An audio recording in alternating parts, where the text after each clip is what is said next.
Korang bayangkan yang ini kunci kereta aku dan yang ini kipas tangan. Saiz lebih kurang je. Kecil, comel, mesra poket. Nak jadikan kitchen pun cantik juga ni. Agak-agak kipas apa ni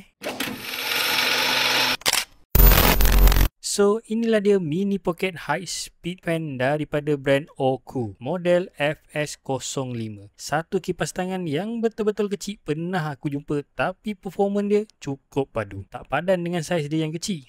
Didatangkan dengan 4 varian color yang ada putih, pink, kelabu dan hitam. Wah, semuanya cantik-cantik. Bateri berkapasiti 3600 mAh dan mampu bertahan selama 3 hingga ke 15 jam lamanya. Wow, kecil tapi mampu bertahan lama. Lain macam. So, inilah dia rupa mini fans dari Oku. Seriously, memang aku impress dengan kipas ni. Saiz dia yang kecil comel ni, tapi performance angin dia tak mengecewakan. Didatangkan dengan speed sehingga level 199. Memang cukup puas hati kelajuan angin dia. Pada aku, dah memadai angin ni untuk korang keringkan peluh tu nanti.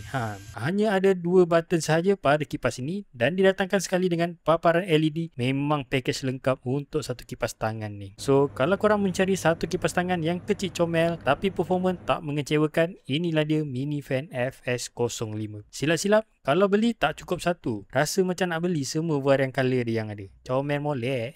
Macam biasa, kalau korang berminat dengan item ni, link aku sediakan dekat bawah.